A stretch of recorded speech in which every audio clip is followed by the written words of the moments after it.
उत्तर प्रदेश का ये सहारनपुर ज़िला है। तस्वीरें हम आपको दिखा रहे हैं सहारनपुर के इस अम्बाला रोड की, जहां पर आरटीआई समूह की एक बैठक आयोजित की गई है।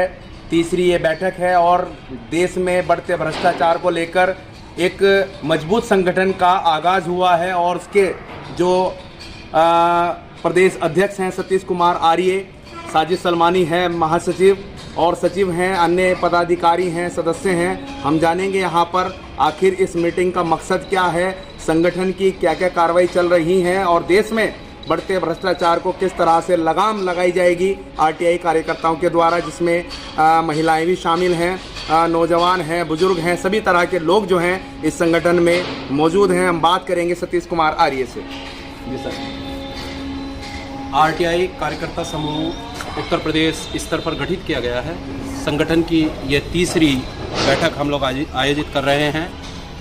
सर्वप्रथम मैं आपको आपके चैनल के माध्यम से बताना चाहूँगा, न्याय परिक्रमा के माध्यम से, कि उत्तर प्रदेश में अखिलेश जी जब मुख्यमंत्री रहे एक कानून आया पुनर्स्थापन प्रार्थना पत्र का, जिसके चलते उत्तर प्रदेश में यह कानून बहुत बौना और बहुत छोटा साबित हो रहा है।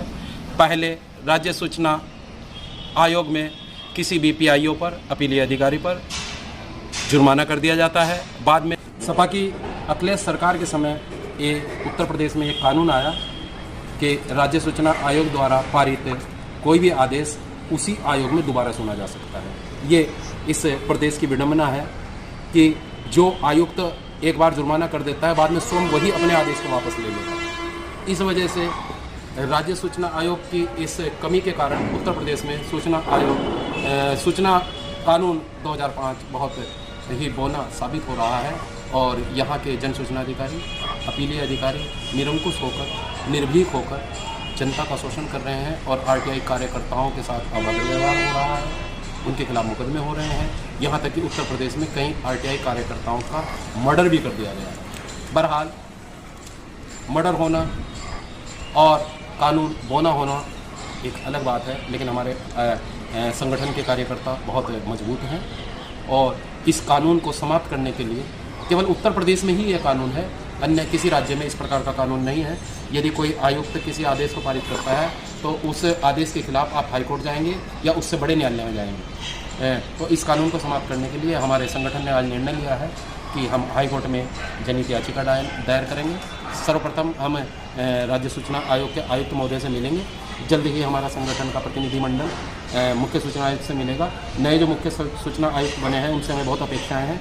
उन्होंने जो कल कानून पास किया है कि अब टाइम बाउंडेड सिस्टम होगा, राज्य सूचना आयोग में इतने बजे सुना जाएगा, कोई भी आयुक्त जो है समय को डिले नहीं करेगा और 1 साल के अंदर आपको केस डिसाइड करना होगा। इससे हम बहुत ज़्यादा आरटीआई कार्यकर्ताओं में बहुत ज़्यादा उत्साह है, खुश हैं और बहुत अपेक्षाएं लेकर के चले हैं कि अब उत्तर प्रदेश में जो नए मुख्य सूचना आयुक्त बने हैं वो उन्होंने सिस्टम बना दिया है और हम हाईकोर्ट इस जाने से पहले मुख्य सूचना आयुक्त से एक बार मिलेंगे कि यदि कोई केस रीओपन होता है, क्योंकि जो अखिलेश जी की सरकार के समय ये कानून बना था वो इसलिए बनाया गया था कि वादी के हित के लिए, कि वादी किसी वजह से आयोग में नहीं पहुंच पाता है या उसकी बात नहीं सुनी जाती, दोबारा वो केस रीओपन करेंगे। लेकिन उसका मैक्सिमम लाभ जन सूचना अधिकारी उठा रहे हैं और इस कारण से लोगों को सूचनाएं नहीं मिल पा रही हैं। तो हम पहले उनको सूचित करेंगे, फिर सरकार को सूचित करेंगे, फिर राज्यपाल को सूचित करेंगे, उसके बाद हम जनहित याचिका डालेंगे और हमारा संगठन, मैं समझता हूँ,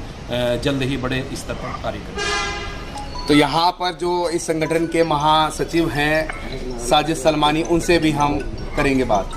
जी, उत्तर प्रदेश आरटीआई कार्यकर्ता समूह की ये तीसरी बैठक आयोजित हुई और इसमें जैसा कि हमारे अध्यक्ष जी ने बताया कि उत्तर प्रदेश में नियमावली है 2015, उसका जो नियम 12 है उसका जन सूचना अधिकारी जमकर दुरुपयोग कर रहे हैं और जिन केस में आयुक्त द्वारा 25,000 का जुर्माना लगा दिया जाता है, इस धारा का दुरुपयोग करके जन सूचना अधिकारी अपना जुर्माना माफ़ कर रहे हैं। और इसमें सबसे बड़ी गलती मैं सूचना आयुक्त की मानता हूं, क्योंकि जिस सूचना आयुक्त ने जुर्माना लगा दिया वो अपना ही आदेश कैसे पलट सकता है।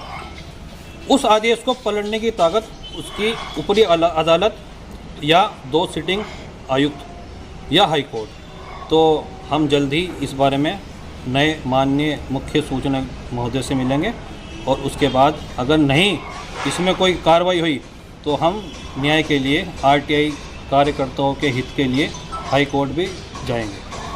तो यहाँ पर लोगों के हितों की बात हो रही है। आरटीआई कानून जो है 2005 में तत्कालीन राष्ट्रपति प्रतिभा पाटिल के द्वारा बनाया गया था और भी बहुत से कानून थे, आरटीई के कानून थे, शिक्षा का अधिकार था, सूचना का अधिकार जो है वो बनाए गए थे।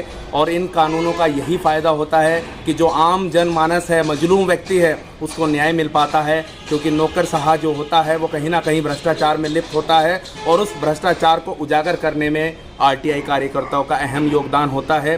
सरकारें जो हैं इतने बड़े बड़े कार्य करती हैं, लेकिन उनका पता तब चलता है जब आरटीआई कार्यकर्ता आरटीआई लगाता है और उसके परिणाम आते हैं, सुगम परिणाम आते हैं। और इसी को लेकर ये संगठन लगातार लोगों के हितों के लिए, उनकी रक्षा के लिए अपना ये कार्य करते हैं। सहारनपुर से मोनू कुमार की खास रिपोर्ट। हमारे YouTube चैनल न्याय परिक्रमा न्यूज को सब्सक्राइब जरूर करें। वीडियो को लाइक और शेयर करना ना भूलें। वीडियो अच्छा लगे तो कमेंट बॉक्स में कमेंट जरूर करें ताकि हम और अधिक से अधिक वीडियो बना पाए।